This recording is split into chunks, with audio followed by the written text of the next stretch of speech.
I am honored to be here. It's a privilege to be invited to AMWA, to have an opportunity to speak to you.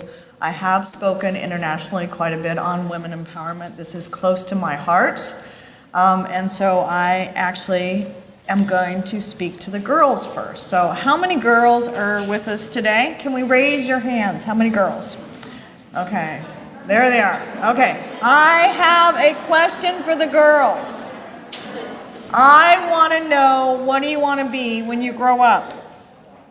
How many want to be the President of the United States or a senator or a congresswoman? Anybody that wants, we have somebody right here, Huda. Yay, raise that hand high, Huda. Woo! All right. So even if you don't want to be the President of the United States, you could still be the president of something. You could be the president of AMWA, like ASNA. Right? So set your sights high.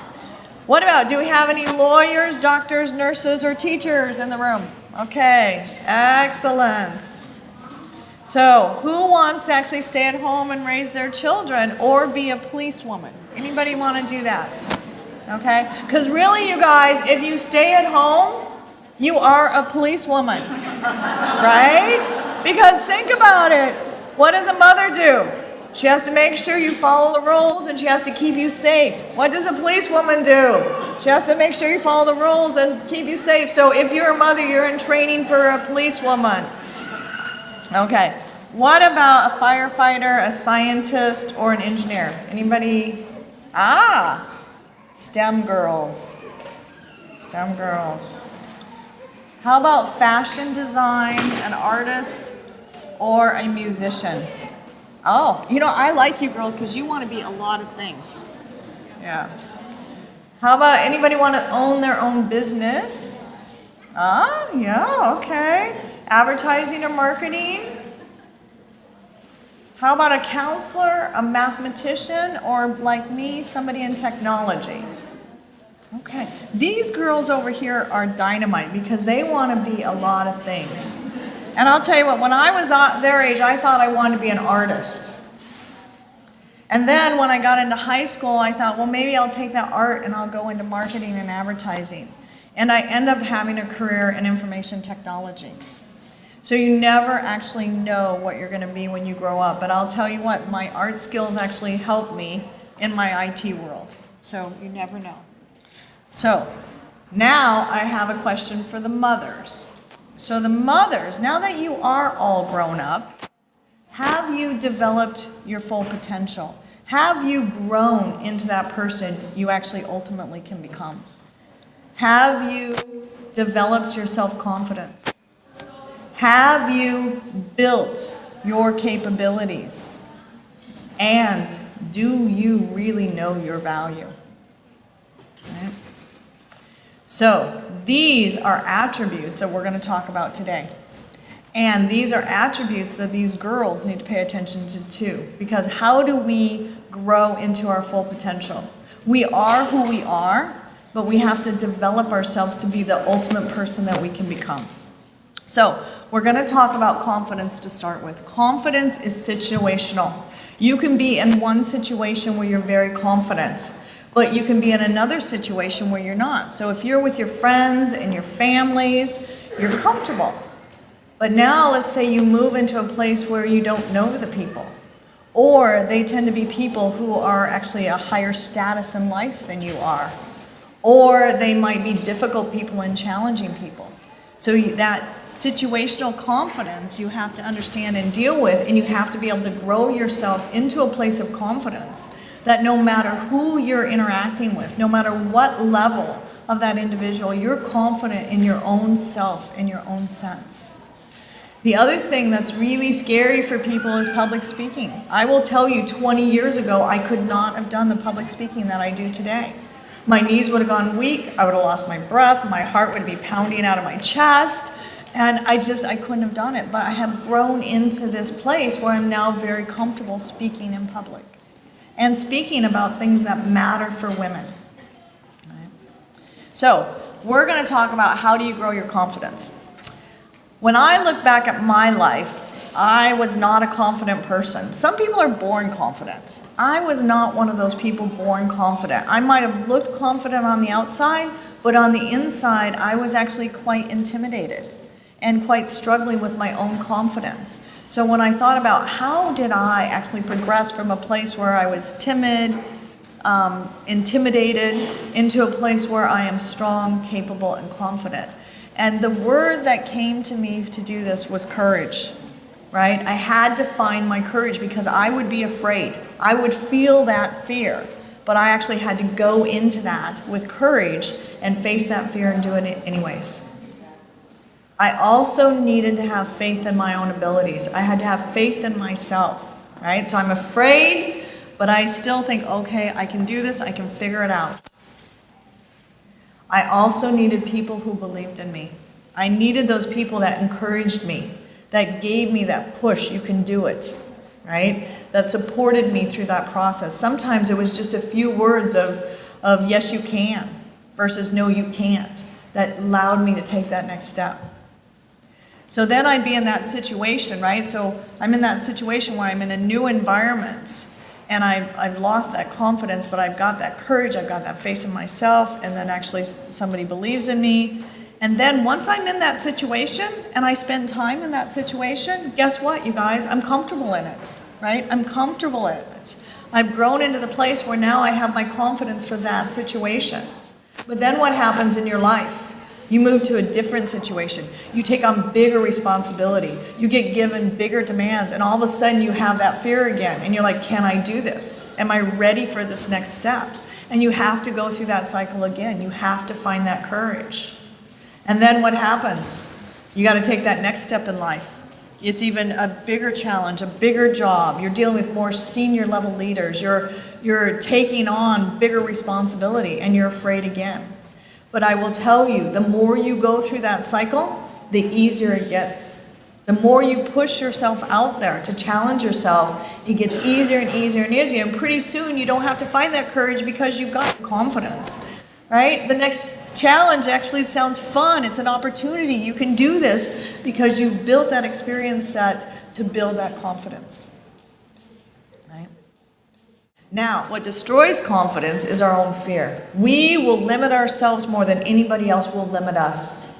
And what we tell ourselves in our head is what's going to stop us, not what somebody else tells us. So it is your own fear that will stop you from regressing to the person you can ultimately become. So face that fear, know that fear, find the courage, and push through it.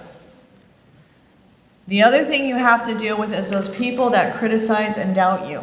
When I talk to women, I usually have an hour to hour and a half, and I spend a lot of time on this. This time we don't have a lot of time for it. But what I will tell you about this is when you have a path, when you have a vision, when you have a dream, don't let the negative noise of people doubting you and criticizing you get into your space. Don't let them get into your head. Go to that vision, go to that dream. Now, what if that person that criticizes and doubts you is in your path to accomplishing your dream? You have to figure out how to maneuver around that. Either get them out of your path or deal with that situation so they don't limit who you can become, right? The other thing that's going to inhibit you or destroy your confidence is you not pushing yourself to those boundaries of doing more, of learning more, of facing your fear. If you live within your fear and you live within the safe space, you will never grow to who you ultimately can become. Right? Women, I will tell you, we get our confidence later in life. It takes us a little bit more work. Men get their confidence in their early 20s. Us women, we don't actually develop our confidence until more like our 30s, right? And we have to work a little harder at getting our confidence. We struggle more than a man would. So we need to understand that about us, and we need to push through that and find it. The other thing that I need to tell you guys is 30 to 50% of society are introverts. 30 to 50% of society are introverts. And the introverts will struggle a little bit more with their confidence as well. And so they have to work a little bit harder to find that confidence. Now, I have a question for each of you. This is an important question that I need you to really reflect on. We talked about how important it was for the people that support you and believe in you to help you succeed. And we also talked about how people that criticize you and doubt you will destroy your confidence. The question I have for each of you is, who are you for others? Are you the person that helps and supports, or are you the person that doubts and criticizes? And I would challenge you all to become that person that helps and supports. Because we as women, we need to help each other succeed. When someone does well, when someone is successful, be happy for them. Encourage them, support them, because when they do well, we all do well. And you are not in competition with other women. You are only in competition with yourself. Right? So be that person that helps and encourages and supports. Okay. Now we're going to talk about building your capability, right? So we talked about confidence. Capability is different than confidence. Capabilities is your skills, your wherewithal, your capacity to do bigger and greater things. Right? So how do we build that capability of who we ultimately become? 10% of who we become comes from our education. So everybody thinks they go out and they get a degree, they get their education, and that actually then they've arrived. But they haven't. What they've done is given themselves a platform. They've given themselves a platform to build upon. Actually, 70% of your capability actually comes from your experience, doing the work, challenging yourself, getting out there, doing the bigger and grander things. That experience is actually what develops you to your full potential. The other 20% actually comes from your exposure and your network. Who you know, who you have mentor you, how you mentor other women, right? That exposure, that network. AMWA is a perfect example of a powerful network for you guys to be involved in and work together and collaborate through, because that network of relationships is going to open doors for you that you cannot open yourself. I will also tell you the way women network is very different than the way men network. Men network much more strategically. They know who they need to be friends with or the relationships they need to build to make sure they're successful. We women, we network with our friends, right? We have our girlfriends. But we don't think about the relationships we need to help advance us and help us be successful. And that's something you should reflect upon too, is how you network, how you expose yourself will really open doors for your future. The third item we're going to talk about is our value as women. And do we really know that value and embrace it? Now, the attributes of a woman and how people see us, they say we're kind, we're compassionate, we're considerate, we are empathetic, we're the nurturers. Those attributes that are known for women are actually our greatest strengths. People confuse them with weakness, but I will tell you they are our greatest power, right? I can be kind and strong at the same time. I can be friendly and direct at the same time. I don't need to lose who I am as a person to be effective at my job and my career. Right? Actually, when I finally realized that my kindness, because I'm a nice person, when people know me, they think I'm a nice person, but I finally realized that was my greatest asset and my biggest strength. And I can actually open doors and move mountains and have people follow me in big jobs and big activities because I am a kind person. So a lot of women get confused. They think they need to role model and model off of a man. And that is so wrong. It is our attributes of being a woman that actually is our biggest power. And until we embrace that, and until we understand that those things about us, that is empathy, that is tolerance, that is, the nice side of life, we will not change the world. I have studied world religions, and one of my favorite quotes is from the Baha'i faith, and it says, "The world will not find peace until the wings of the bird are equal and the bird can soar." and the wings of the bird represent a man and a woman. Our role in the future of the world is so important, and we have to use those attributes that are natural to us to be powerful and to actually move mountains.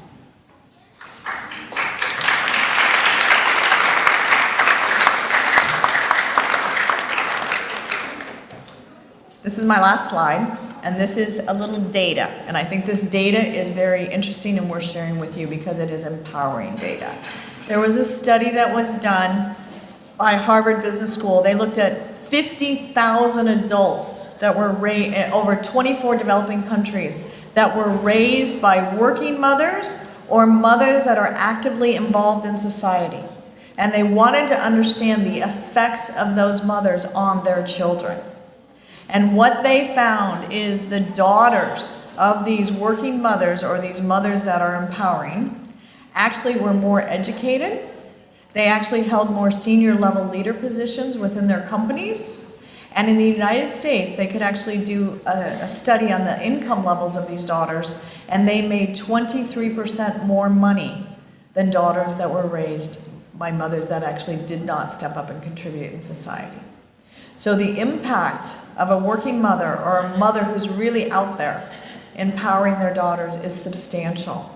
For the sons, it didn't actually change the sons' income levels or their career aspirations. But what it did for the sons is it actually made them more supportive of their wives, and they helped more around the house. So what this study found is the role of that mother is the most important role out there to change society. We all know there's a parade happening around the world, right? We hear about women's equality. We hear about the right of education for girls around the world. All countries are marching in this parade, but the leaders of this parade are the mothers. The mother's role in how we advance and give opportunities for our daughter cannot be minimized. Okay.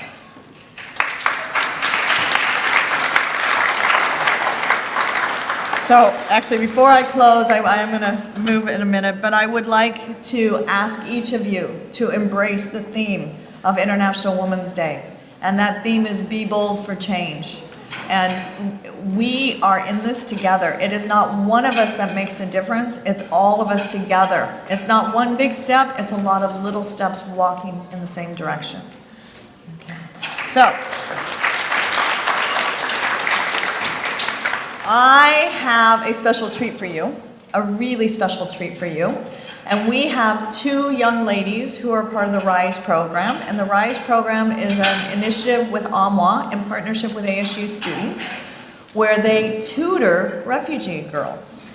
And we asked two refugee girls to actually research what was International Women's Day and write a thesis on what does Be Bold for Change mean to them. I have to tell you, when I read their speeches, they gave me goosebumps and they brought tears to my eyes.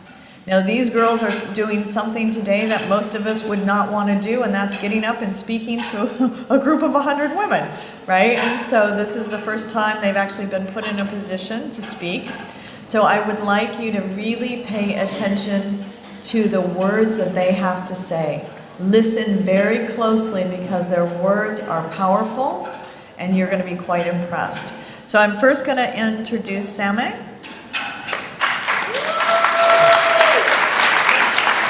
And Samah is an 11th grader.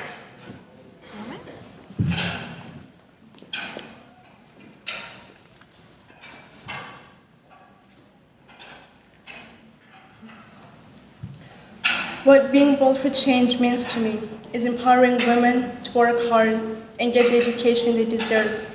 This would allow their voices to be heard, whether that is giving presentations about how education can help them, or create videos of what education means to them. Gender equality is what we all need in terms of education, because women are denied education worldwide. Women were not allowed to go to Harvard University, but women are allowed to attend this university today. As time goes by, more women graduate from Harvard than men. I would personally be bold for change by running an educational business or being part of the board of the education. I have the ambition to help girls worldwide gain knowledge and pursue a career in the future which can help them make this world a better place. My goal is to help the future generation be leaders in their communities and workforces, so this world would be an educational environment.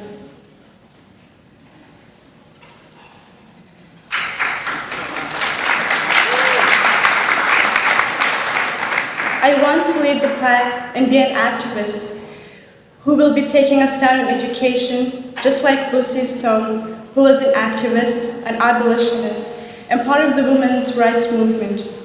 She has inspired me to help women get better education. Malala Yousafzai once said, "When someone takes away your pants, you realize quite how important education is." We should advocate for girls to get high-status education. And I want to be the one who should be changing other people's perceptions about the inequality of education. We're all Adam and Eve's children. We should all treat each other with respect and treat each other equally. We should all work together and make this world a better place. Let's work hard and be bold for change. Assalamu alaikum.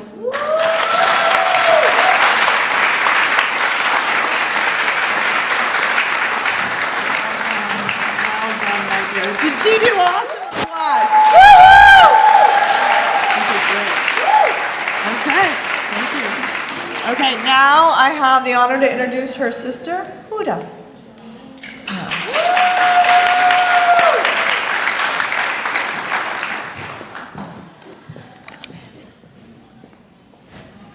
Assalamu alaikum, everyone.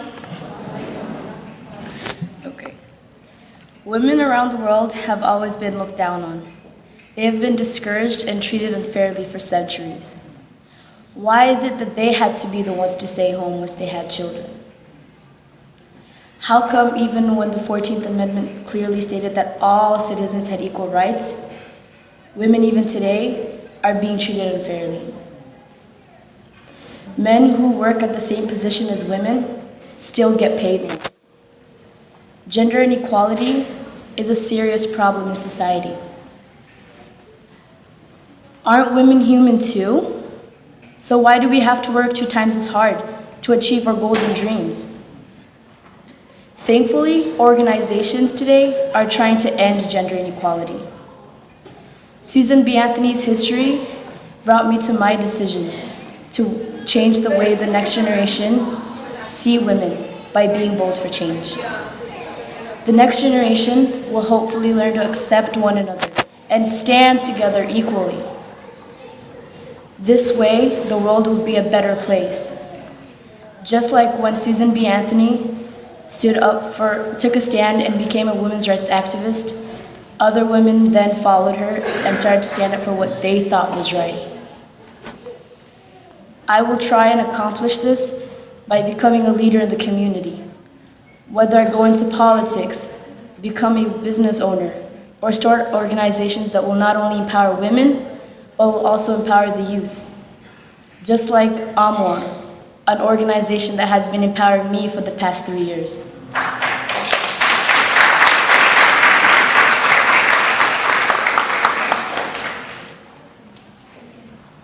Empowering the youth and educating them is extremely crucial because they're our future.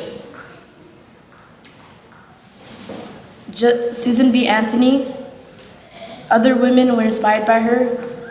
For example, Hillary Clinton became a globally known women's rights activist, was also the 67th US Secretary of State, and also ran for the presidency in 2016. Another woman, Anusha Ansari, was the first Muslim female to have ever been to space. All of these women are being bold for change.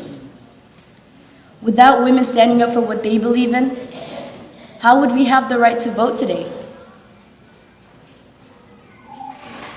What being bold for change also means to me is having the courage to fight even during the toughest times.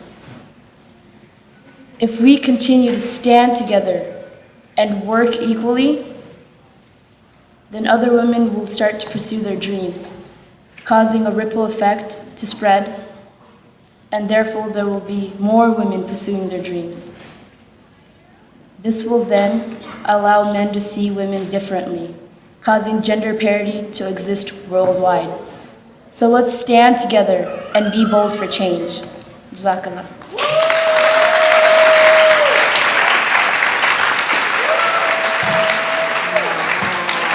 Really good. I'm going to get the mic real quick. Is that amazing, you guys? Absolutely so impressive. We have thank you gifts for these two amazing young ladies, and I am honored and thrilled to actually be standing here with them because they are the future. And look how empowering their vision is. Yeah.